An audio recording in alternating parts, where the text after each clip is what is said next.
എല്ലാവർക്കും സിനീസ് ഫുഡ് കോർട്ടിലേക്ക് ഒരിക്കൽ കൂടി സ്വാഗതം. ഇന്ന് ഞാൻ വന്നിട്ടുള്ളത് ഒരു ബ്രേക്ക്ഫാസ്റ്റ് മെനുവിൻ്റെ റെസിപ്പി ആയിട്ടാണ്. നല്ല ക്രിസ്പി ആയിട്ടുള്ള പൂരിയും അതുപോലെ അതിൻ്റെ കൂടെ കഴിക്കാൻ വേണ്ടിയിട്ട് നല്ല ടേസ്റ്റി ആയിട്ടുള്ള പൊട്ടറ്റോ മസാലയുമാണ്. നല്ലൊരു കോമ്പിനേഷനാണ് ഇത് ശരിക്ക്. അപ്പോൾ എല്ലാവരും കണ്ടു നോക്കുക. വീഡിയോ ഇഷ്ടമായാൽ ചാനൽ സബ്സ്ക്രൈബ് ചെയ്യാൻ മറക്കരുത്. തൊട്ടടുത്തുള്ള ബെല്ലൈക്കൺ കൂടെ ഒന്ന് ക്ലിക്ക് ചെയ്യുക. അപ്പോൾ പുതിയ വീഡിയോസൊക്കെ അപ്ലോഡ് ചെയ്യുമ്പോൾ നോട്ടിഫിക്കേഷൻസ് കിട്ടാൻ വേണ്ടിയിട്ടാണ്. അപ്പോൾ നമുക്ക് വേഗം തന്നെ ഇതെങ്ങനെയാണ് തയ്യാറാക്കുന്നതെന്ന് നോക്കാം. അപ്പോൾ നമുക്ക് ആദ്യം തന്നെ പൂരിക്ക് വേണ്ടിയിട്ടുള്ള മാവൊന്ന് കുഴച്ചെടുക്കണം. അപ്പോൾ അതിന് വേണ്ടിയിട്ട് ഒരു വലിയ ബൗൾ എടുത്തിട്ടുണ്ട്. അതിലേക്ക് 1.5 കപ്പ് ഗോതമ്പ് പൊടിയാണ് ചേർക്കുന്നത്. ഞാനിവിടെ 2 പേർക്കുള്ള അളവാണ് കേട്ടോ പറയണേ. അപ്പോൾ 1.5 കപ്പ് ഗോതമ്പ് പൊടിയാണ് എടുത്തേക്കുന്നത്. ഇനി ഇതിലേക്ക് ഒരു 2 ടേബിൾ സ്പൂൺ റവ കൂടെ ചേർക്കുന്നുണ്ട്. റവ ചേർക്കുന്നത് പൂരി നല്ല ക്രിസ്പി ആയിട്ട് വരാൻ വേണ്ടിയിട്ടും അതുപോലെ പെട്ടെന്ന് അങ്ങ് താന്നു പോയില്ല. നമ്മൾ പൊരിച്ചെടുത്ത് കഴിഞ്ഞാലും കുറച്ച് നേരം അങ്ങനെ തന്നെ ഇരിക്കും നന്നായിട്ട്. റവ കൂടെ ചേർത്തിട്ട് നന്നായിട്ട് മിക്സ് ചെയ്യുക. ഇനി ഇതിലേക്ക് നമുക്ക് കുറേശ്ശെ വെള്ളം ചേർത്തിട്ട് കുഴച്ചെടുക്കണം. ഞാനിവിടെ നോർമലായിട്ടുള്ള വെള്ളമാണ് എടുത്തിട്ടുള്ളത്. ഒരിക്കലും പൂരി കുഴക്കാൻ വേണ്ടിയിട്ട് നല്ല തിളച്ച വെള്ളമൊന്നും ഉപയോഗിക്കരുത്. പൂരി നന്നായിട്ട് പൊങ്ങി വരില്ല. അപ്പോൾ കുറേശ്ശെ വെള്ളം ചേർത്തിട്ട് ഇതുപോലെ കുഴച്ചെടുക്കുക. അപ്പോൾ ഞാനിവിടെ വെള്ളത്തിൽ തന്നെ ഉപ്പ് ചേർത്തിട്ടുണ്ട് കേട്ടോ. അപ്പോൾ എല്ലാ ഭാഗത്തും കറക്റ്റായിട്ട് എത്തുമല്ലോ. അപ്പോൾ വെള്ളത്തിലാണ് ഞാനെപ്പോഴും ഉപ്പ് ചേർക്കാറ്. അപ്പോൾ ഇതാ കുറേശ്ശെ വെള്ളം ചേർത്തിട്ട് നന്നായിട്ട് കുഴച്ചെടുക്കുക. ഒന്ന് കുഴച്ചതിന് ശേഷം ഇതിലേക്ക് ഞാൻ 1 ടേബിൾ സ്പൂൺ ഓയിലാണ് ചേർക്കുന്നത്. ഏതെങ്കിലും വെജിറ്റബിൾ ഓയിൽ ഉണ്ടെങ്കിൽ ചേർത്ത് കൊടുക്കാം, നല്ലതാണ്. വെളിച്ചെണ്ണ ചേർക്കാതിരിക്കുന്നതാണ് നല്ലത്. വെളിച്ചെണ്ണ ചേർക്കുമ്പോൾ പെട്ടെന്ന് അധികം ഹാർഡായാണ് പോവുക. അപ്പോൾ ഏതെങ്കിലും ഓയിൽ ഉണ്ടെങ്കിൽ ഓയിൽ ചേർത്താൽ നല്ലതാണ്. അതുകൂടി ചേർത്തിട്ട് നന്നായിട്ട് കുഴക്കുക. അപ്പോൾ ഞാനിവിടെ 1.5 കപ്പ് ഗോതമ്പ് പൊടിക്ക് ഏകദേശം 3/4 കപ്പ് അടുത്ത് വെള്ളമാണ് ഒഴിച്ചിട്ടുള്ളത്. അപ്പോൾ ഇതാ നന്നായിട്ട് മാവ് ഇതുപോലെ കുഴച്ചിട്ടെടുക്കുക. ഇപ്പോൾ നമ്മുടെ മാവ് ഇവിടെ റെഡി ആയിട്ടുണ്ട്. ഈ രീതിയിലാണ് നമ്മൾ കുഴച്ചെടുത്തിട്ടുള്ളത്. കണ്ടില്ലേ, ഒത്തിരി സോഫ്റ്റ് അല്ല. ഇനി ഇത് കവർ ചെയ്തിട്ട് നമുക്കൊരു 15 മുതൽ ഒരു അരമണിക്കൂർ വരെ നമുക്കിതൊന്ന് മാറ്റി വെക്കാം. അപ്പോൾ ആ ഒരു സമയം കൊണ്ട് നമുക്ക് പൊട്ടറ്റോ മസാല റെഡിയാക്കാം. അപ്പോൾ ഞാൻ അതിന് വേണ്ടിയിട്ട് ഒരു പാൻ വെച്ചിട്ടുണ്ട്. പാൻ ചൂടായി കഴിയുമ്പോൾ അതിലേക്ക് കുറച്ച് ഓയിൽ ഒഴിച്ചു കൊടുക്കാം. ഓയിൽ അല്ലെങ്കിൽ വെളിച്ചെണ്ണ ഏത് വേണമെങ്കിലും ഉപയോഗിക്കാവുന്നതാണ്. ഇനി ഇതിലേക്ക് ഒരു 1/2 ടീസ്പൂൺ കടുക് ഇട്ട് കൊടുക്കുന്നുണ്ട്. കടുക് നന്നായിട്ട് പൊട്ടി കഴിഞ്ഞതിന് ശേഷം മാത്രം അതിലേക്ക് ഒരു 1/2 ടീസ്പൂൺ ഉഴുന്നുപരിപ്പാണ് ചേർക്കുന്നത്. കടുക് പൊട്ടിക്കഴിഞ്ഞതിന് ശേഷം മാത്രം ഇടുക കേട്ടോ ഉഴുന്നുപരിപ്പൊക്കെ ഇടുമ്പോൾ. പിന്നെ ഇതിലേക്ക് ഒരു 1/2 ടീസ്പൂൺ കടലപ്പരിപ്പ് കൂടെ ചേർക്കുന്നുണ്ട്. ഇനി കടലപ്പരിപ്പ് ഉഴുന്നുപരിപ്പൊക്കെ നന്നായിട്ടൊന്ന് എന്താ പറയുക മൂപ്പിച്ചിട്ടെടുക്കുക. അതൊന്നും ഇങ്ങനെ പൊട്ടി വരും ചെറുതായിട്ട്. അതാണ് അതിൻ്റെ ഒരു പാകം. ഇനി അതിന് ശേഷം ഇതിലേക്ക് ചേർക്കുന്നത് ഒരു 4 പച്ചമുളക്, ഒരു 3 വെളുത്തുള്ളി, ഒരു കഷ്ണം ഇഞ്ചി. ഇതെല്ലാം ചെറുതായിട്ട് അരിഞ്ഞിട്ടുള്ളതാണ്. അപ്പോൾ അതുകൂടെ ചേർത്തിട്ട് നന്നായിട്ടൊന്ന് വഴറ്റിയെടുക്കുക. അപ്പോൾ ഈ പച്ചമുളകിൻ്റെ ഒരു എരിവ് മാത്രമാണ് നമ്മുടെ ഈ കറിയിൽ ഉണ്ടാവുക. അപ്പോൾ അതനുസരിച്ചുള്ള പച്ചമുളക് എടുക്കുക കേട്ടോ. ഇനി അതൊന്ന് വാടി കഴിയുമ്പോൾ ഇതിലേക്ക് നമുക്ക് സവാള ചേർത്ത് കൊടുക്കാം. ഞാനൊരു വലിയ സവാളയാണ് എടുത്തിട്ടുള്ളത്. അതൊന്ന് സ്ലൈസ് ചെയ്തെടുത്തിട്ടുള്ളതാണ് കേട്ടോ. ആവശ്യത്തിന് ഉപ്പ് കൂടെ ചേർത്തിട്ട് സവാള ഒന്ന് വഴറ്റിയെടുക്കുക നന്നായിട്ട്.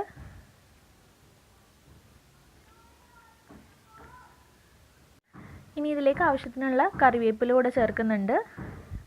എന്നിട്ട് നന്നായിട്ട് വഴറ്റിയെടുക്കുക. ഈ സമയത്ത് നമ്മൾക്ക് ഇതിലേക്ക് ഒരു 1/2 ടീസ്പൂൺ മഞ്ഞൾപ്പൊടി ചേർത്ത് കൊടുക്കാം.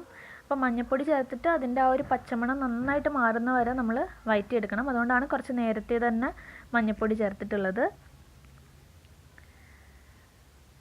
അപ്പോൾ ഞാനൊരു കാര്യം പറയാൻ വിട്ടുപോയി. ഞാനതിന് മുന്നേ തന്നെ ഉരുളൻകിഴങ്ങ് വേവിക്കാൻ വേണ്ടിയിട്ട് വെച്ചിട്ടുണ്ടായിരുന്നു. അപ്പോൾ ഒരു 3 ഉരുളൻകിഴങ്ങാണ് കേട്ടോ എടുത്തിട്ടുള്ളത്. അത് നന്നായിട്ട് തന്നെ ഒരു 4 വിസിലൊക്കെ കേട്ടിട്ട് നന്നായിട്ട് വേവിച്ചിട്ടെടുത്തിട്ടുള്ളതാണ്. ഒരു ഉടയുന്ന രീതിയിലാണ് വേവിച്ചിട്ടെടുത്തിട്ടുള്ളത്. അപ്പോൾ അത് നമുക്കൊന്ന് ചെറുതായിട്ട് അരിഞ്ഞിട്ടെടുക്കണം. നമ്മുടെ ഉരുളൻകിഴങ്ങ് ഇതുപോലെ അരിഞ്ഞെടുത്തിട്ടുണ്ട്. അപ്പോൾ നമ്മുടെ സവാളയൊക്കെ വഴറ്റി കഴിയുമ്പോഴത്തേക്കും നമുക്കതിലേക്ക് ഉരുളൻകിഴങ്ങ് കൂടെ ചേർത്ത് കൊടുക്കാം. എന്നിട്ട് നന്നായിട്ടൊന്ന് മിക്സ് ചെയ്ത് കൊടുക്കുക. ഇനി ഇതിലേക്ക് നമ്മൾ തിളച്ച വെള്ളമാണ് ചേർക്കുന്നത്. അപ്പോൾ ഞാൻ ആദ്യം ഒരു കുറച്ച് വെള്ളം ഒഴിക്കുന്നുണ്ട്. എന്നിട്ട് ഇതൊന്ന് മിക്സ് ചെയ്ത് കൊടുക്കാം. അപ്പോൾ ഈ ഉരുളൻകിഴങ്ങൊക്കെ ഉടയുന്നൊരു പരിവമാണ് കുറച്ചും കൂടെ നല്ലത്. കാര്യം എന്താ വെച്ചാൽ നന്നായിട്ട് ഉടഞ്ഞു വരുമ്പോൾ നമ്മുടെ ആ ഗ്രേവിക്ക് കുറച്ചും കൂടെ ഒരു കൊഴുപ്പൊക്കെ കിട്ടും നന്നായിട്ട്. അപ്പോൾ ഇതിലേക്ക് ഞാൻ 1/2 കപ്പ് വെള്ളം കൂടെ ചേർക്കുന്നുണ്ട്. എന്നിട്ട് നന്നായിട്ടൊന്ന് മിക്സ് ചെയ്തിട്ട് ഈ ഉരുളൻകിഴങ്ങൊക്കെ ചെറുതായിട്ടൊന്ന് ഉടച്ചു കൊടുക്കാം. അപ്പോൾ നിങ്ങൾക്ക് അങ്ങനെ തന്നെ കിടക്കണം എന്നുണ്ടെങ്കിൽ അധികം ഉടക്കണ്ട. ഞാൻ യൂഷ്വലി നന്നായിട്ട് ഉടക്കാറുണ്ട് ഉരുളൻകിഴങ്ങ്. ഇനി ഇതൊന്ന് അടച്ചു വെച്ചിട്ട് ഒരു 5 മിനിറ്റ് നമുക്കൊന്ന് വേവിച്ചിട്ടെടുക്കാം.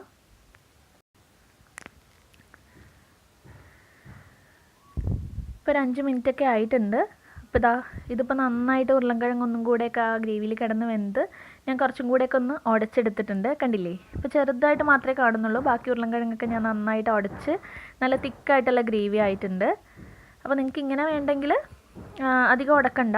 പക്ഷെ ഇങ്ങനെ ഉടയ്ക്കുമ്പോഴാണ് കുറച്ചും കൂടെ ആ ഒരു ഗ്രേവിക്ക് നല്ലൊരു ടേസ്റ്റ്, നല്ലൊരു കൊഴുപ്പൊക്കെ കിട്ടും. അതുപോലെ നിങ്ങൾക്ക് കുറച്ചും കൂടെ വെള്ളം വേണമെങ്കിൽ കുറച്ചും കൂടെ വെള്ളം ചേർത്ത് കൊടുക്കാം. അതുപോലെ ഈ സമയത്ത് ഉപ്പ് നോക്കിയിട്ട് ഉപ്പ് കൂടെ ചേർത്ത് കൊടുക്കുക. അപ്പോൾ നമ്മുടെ പൊട്ടറ്റോ മസാല ഇവിടെ റെഡി ആയിട്ടുണ്ട്. കണ്ടില്ലേ?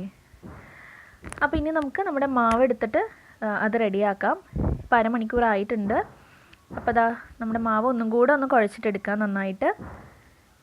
ഇനി ഇത് നമുക്ക് ചെറിയ ഉരുളകളാക്കിയിട്ട് എടുക്കണം. അപ്പോൾ അത് നിങ്ങളുടെ ഇഷ്ടം അനുസരിച്ചുള്ള അളവിലെടുക്കാം കേട്ടോ. അപ്പോൾ വലിയ പൂരി വേണമെങ്കിൽ അതനുസരിച്ച് എടുക്കാം. ഞാൻ അത്യാവശ്യം ചെറിയ പൂരിയാണ് ഉണ്ടാക്കാറ് എപ്പോഴും. അപ്പോൾ ആ അളവിലാണ് ചെറിയ ഉണ്ടകളാക്കിയിട്ടാണ് എടുക്കുന്നത്. അപ്പോൾ ഇതൊക്കെ നമുക്ക് ബോളാക്കിയിട്ട് എടുക്കാം. അപ്പോൾ ഈ രീതിയിൽ എല്ലാം റെഡിയാക്കിയിട്ട് എടുക്കുക. ഇനി നമുക്കിത് പരത്തിയെടുക്കണം. അപ്പോൾ പരത്താൻ വേണ്ടിയിട്ട് നിങ്ങൾക്ക് വേണമെങ്കിൽ ഓയിൽ യൂസ് ചെയ്തിട്ട് പരത്താം. അപ്പോൾ അല്ലെങ്കിൽ ഞാനിവിടെ പൊടി വെച്ചിട്ട് തന്നെയാണ് പരത്തുന്നത്. അപ്പോൾ പൊടി വെച്ച് പരത്തുമ്പോൾ പക്ഷേ ഒരു കാര്യം ശ്രദ്ധിക്കേണ്ടത്, നന്നായിട്ട് പൊടി തട്ടിക്കൊടുക്കണം, അല്ലെങ്കിൽ എണ്ണയിൽ ആ പൊടിയൊക്കെ വരും. അപ്പോൾ ഓരോന്നായിട്ട് എടുത്തിട്ട് കയ്യിൽ വെച്ചൊന്ന് പരത്തിയതിന് ശേഷം നമുക്ക് ഇതുപോലെ റോളർ വെച്ചിട്ട് പരത്തിയെടുക്കാം.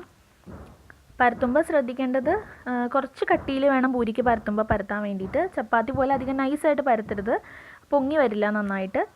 ഈ രീതിയിൽ പരത്തിയെടുത്തിട്ടുണ്ട്. അപ്പോൾ എക്സ്ട്രാ വരുന്ന പൊടിയൊക്കെ ഒന്ന് തട്ടിക്കളയുക. നമ്മുടെ പൂരി റെഡി ആയിട്ടുണ്ട്. ഈ ഒരു കട്ടിയിലാണ്. അപ്പോൾ ഇതുപോലെ എല്ലാം പരത്തിയിട്ടെടുക്കുക. പിന്നെ നിങ്ങൾ പൊടി ഉപയോഗിക്കുമ്പോൾ വേണമെങ്കിൽ മൈദ ഉപയോഗിക്കാവുന്നതാണ്. മൈദ ആണെങ്കിൽ അതുപോലെ പുറത്തൊന്നും അധികം ഒട്ടിപ്പിടിച്ചിരിക്കില്ല, നമ്മുടെ എണ്ണ അതുപോലെ തന്നെ ഇരിക്കും കേട്ടോ. ഇനി അല്ലെങ്കിൽ ഓയിൽ യൂസ് ചെയ്ത് പരത്താവുന്നതുമാണ്. അപ്പോൾ ഇതുപോലെ ഞാനിവിടെ എല്ലാ പൂരിയും പരത്തിയെടുത്തിട്ടുണ്ട്. ഇനി നമുക്കിതൊന്ന് ഫ്രൈ ചെയ്തിട്ടെടുക്കാം. അപ്പോൾ ഒരു പാനിലേക്ക് ഓയിൽ ഒഴിക്കുക. ഓയിൽ ചൂടായിട്ടുണ്ടോ എന്ന് അറിയാൻ വേണ്ടിയിട്ട് ഇതുപോലെ ഒരു മരത്തിൻ്റെ കയ്യിലുണ്ടെങ്കിൽ അത് ഇതുപോലെ ഒന്ന് മുക്കി നോക്കിയാൽ മതി. അപ്പോൾ അത് മുക്കുമ്പോൾ നിറയെ ഇങ്ങനെ ബബിൾസ് വരുന്നുണ്ടെങ്കിൽ അത് എണ്ണ ചൂടായിട്ടുണ്ടെന്നാണ് അർത്ഥം. കണ്ടില്ലേ? ഇപ്പം നന്നായിട്ട് എണ്ണ ചൂടായിട്ടുണ്ട്. അപ്പോൾ പൂരിയൊക്കെ ഫ്രൈ ചെയ്യുമ്പോൾ എപ്പോഴും എണ്ണ നന്നായിട്ട് ചൂടായതിന് ശേഷം മാത്രം ഇട്ട് കൊടുക്കാനായിട്ട് ശ്രദ്ധിക്കുക. ഇനി നമുക്ക് ഓരോന്നായിട്ട് ഇട്ട് കൊടുക്കാം. ഇട്ടതിന് ശേഷം നമ്മളതിൻ്റെ മേലിൽ ഇതുപോലെ ഒരു കയ്യിൽ വെച്ചിട്ട് ഒന്ന് പതുക്കെ ഒന്ന് അമർത്തി കൊടുക്കണം. അപ്പോഴാണ് അത് പൊങ്ങി വരിക. കണ്ടില്ലേ? ഇപ്പം നന്നായിട്ട് പൊങ്ങി വന്നിട്ടുണ്ട്. ഇനി കുറച്ച് കഴിയുമ്പോൾ തന്നെ നമുക്ക് തിരിച്ചിടാവുന്നതാണ്. അധികം വേവൊന്നുമില്ല പൂരിക്ക്, പെട്ടെന്ന് തന്നെ റെഡിയായി കിട്ടും. നമ്മുടെ പൂരി ഇവിടെ റെഡി ആയിട്ടുണ്ട്.